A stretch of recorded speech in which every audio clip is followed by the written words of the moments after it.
Zoe World Order.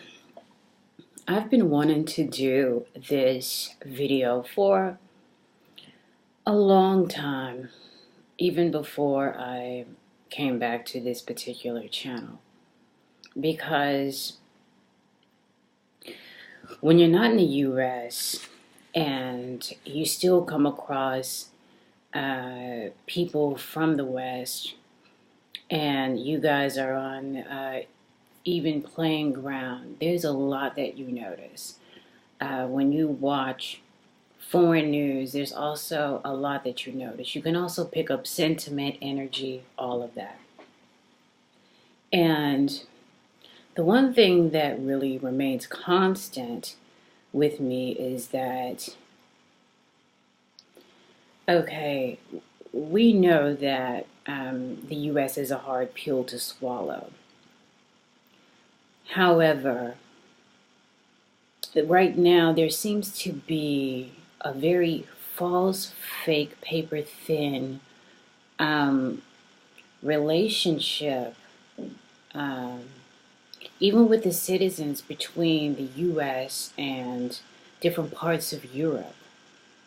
And it's a mix of something. I think that the United States feels like it's bonded with Europe because of the migrant crisis, and that this can join them together. However, that's not the case. Europe still doesn't like you, America. Europe does not like you.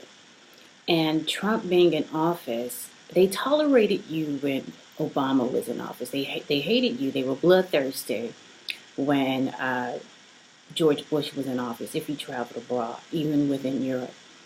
If you traveled during the Obama administration, people were a little softer towards you because he was a quote unquote minority, and they didn't see any of the wars that were going on, even though of course there were wars going on. However, they weren't aware of it. So, and of course, Obama really didn't fight with European leaders. And they pretty much treated him like a 5-year-old and patted him on the head and knew that they could have their way anyway.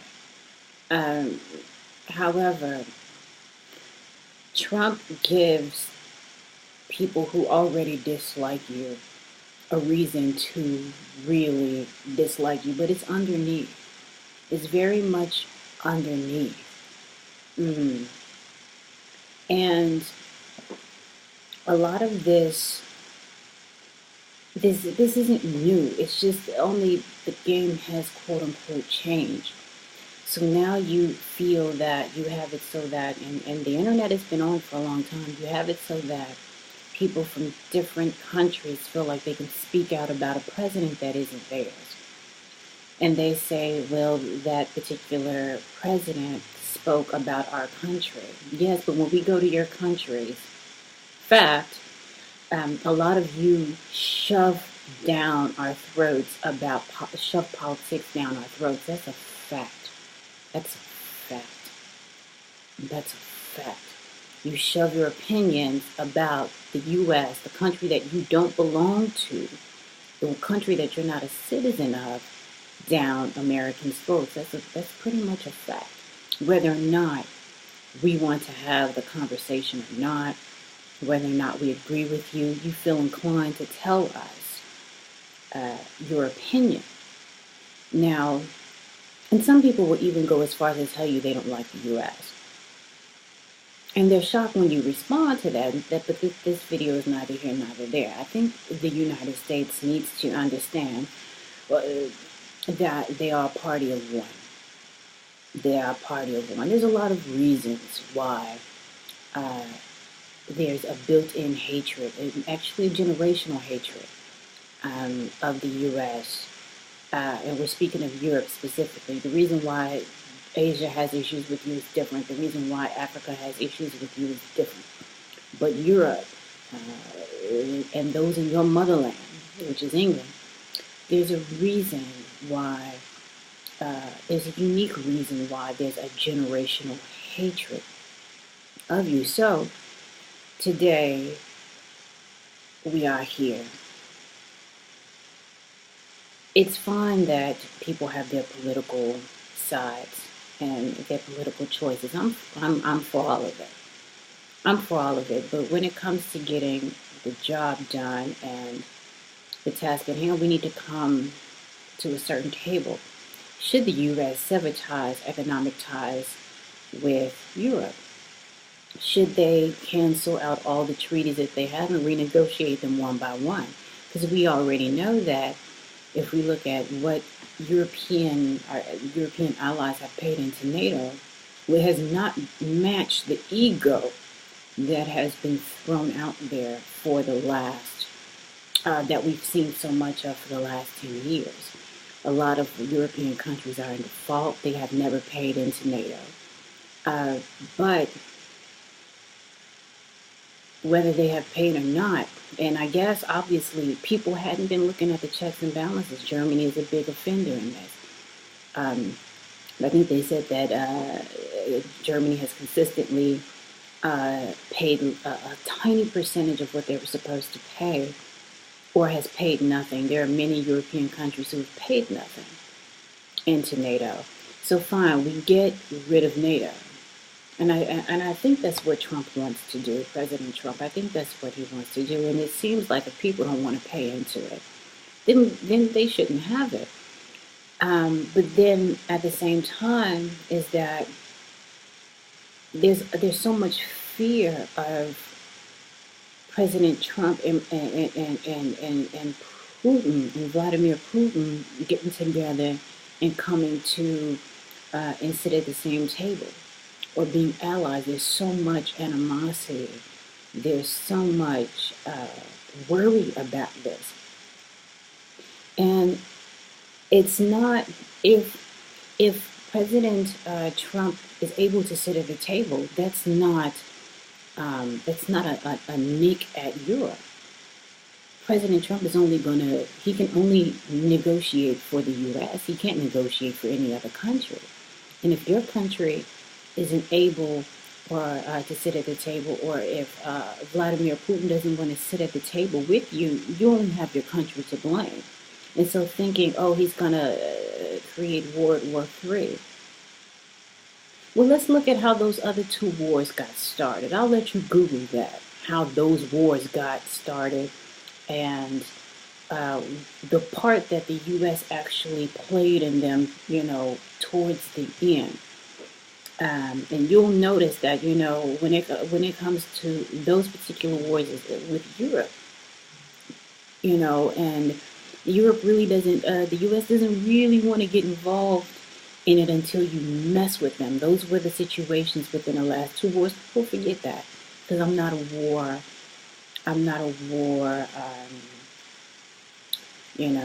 one of those people who knows all about the wars and the dates and everything that happened, and me even dressed up for Halloween in one of those outfits. I'm not one of those people. However, how can we bridge ties just for civility? We have people marching in Europe against Trump when Trump isn't their president. How does that happen? When has the U.S. marched against Merkel or the Danish government, which I would think the Danish government would be pro-Trump, but that's something else. When have they marched against May or even Tony Blair? There just seems to be so much mental distraction and not enough focusing on where we live and how we can change what's going on on our own circle.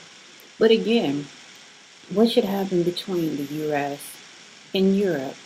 Because, like I said, the underlying hatred that Europe has for the United States is generational. This is something that, and a lot of this is the war. You have people bringing up the war, past wars that were 30 years old or 20 years old. People, with the whole Yank thing. you go to these certain countries and people have a certain way. They're not even old enough to feel a certain way about the U.S. They're not even old enough. And when you really talk about and they've never even been to the United States, it's like, how do you have such hatred for something that you've never experienced, that you've only seen on TV? So you're being educated by the television. That's scary. But you have no real foundation and experience to back anything up. And one thing you'll find out about me in this channel, when I do readings and when I talk a lot about countries, I've lived there. I've lived there. When I do a lot of energy readings and things like that, you know, I'm that's something different. That's something totally different. However, I've lived in Europe. I've lived in a few countries of Europe, and I know what the sentiment is. And I've even dealt with Europeans outside of Europe, outside of the United States. And this ongoing, and I say generational resentment because that's what it is. It's something that's taught, it's handed down, it's a story that's crafted and given to generation and generation and generation and generation. And you have young people who are fed by the media, and that's okay. And that's okay. You understand what I'm saying? And I hate to say this, but right now the average American is learning about different countries. But 5-10 years ago, they wouldn't be able to name your prime minister. They wouldn't be able to name anyone. They wouldn't care, because even though Europe is very nationalistic, they tend to look outside of what's happening in their own country, and then whatever's happening in their own country comes to a head, and it's too late to fix it. And we see that right now with the migrant crisis. I was in Europe at the time where you really begin to notice a change. I was in a few European countries when you began to feel a change. When xenophobia was still happening, that wasn't very long ago. We act like, they're saying that some countries want to put themselves or appear to be humanitarian. Well, I'll go as far as to say that before you have the Muslims and the refugees, that African people have received that treatment in Europe. We're just going to keep it real. I was there. American people were treated with such disgust and animosity as the refugees are treated now. That's just fact. And you're, as far as the Africans, a lot of the Africans who still received their treatment were engineers from Africa. They were people who were scientists and held high-level university visas and things like that. They were going for high-level degrees, and yet they were still treated like trash in many parts of Europe. And maybe that was even to the early 2000s. That was, last decade, but that sentiment's still there. And after the Africans were the Turkish people, who, typically wherever Turkish people live, they start their own businesses. They're not bums. They don't go for handouts. They start their own businesses and they contribute to economies. So, there's a lot that, is not being told and not being acknowledged to kind of balance out a lot of the situation and the social situation and the social treatment of just non-European people who come to Europe. But as far as Americans who do so much business, do so much trade, have to protect Europeans and still get treated like garbage, or have to have politics shoved down your throat if they're in a bar. You have to hear about the Bill of Rights. You have to hear about World War III. I mean, and these are things I've experienced. Your opinion isn't valid because you're an American. Whatever goes wrong, it's your fault because this is real talk. This is honest to God experiences. So what is it that needs to happen? Because there's a thin veil.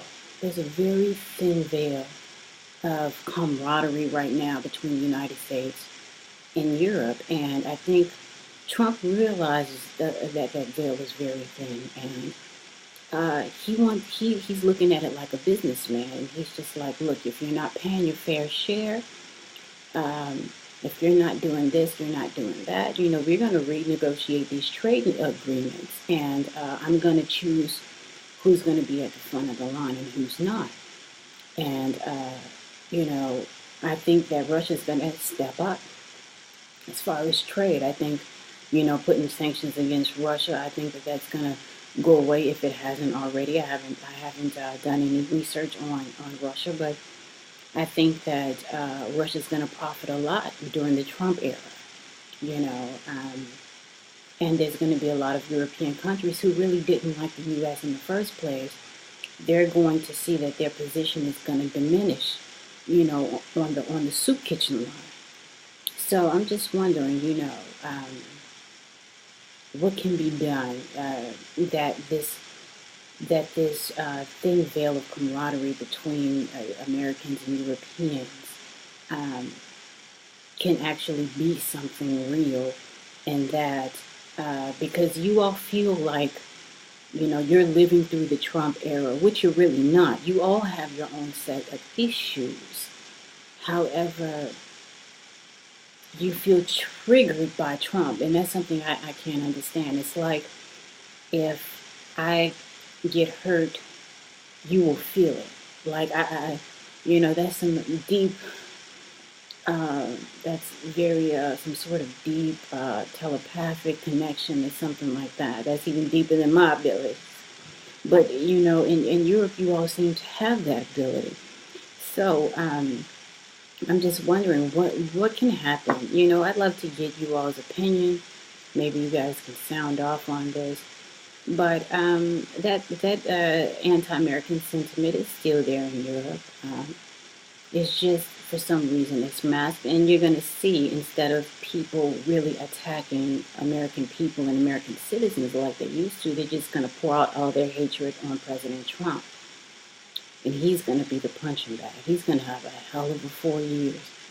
He's going to have a hell of a 4 years. Hell of a 4 years. Because it's Trump against the world. So, thanks guys for watching this video. I'm really interested in your opinions of the situation between the U.S. and Europe. And if you like any of my videos on this channel, go ahead and make a donation to my Patreon or my PayPal account. All the links and information is down below. Thanks a lot.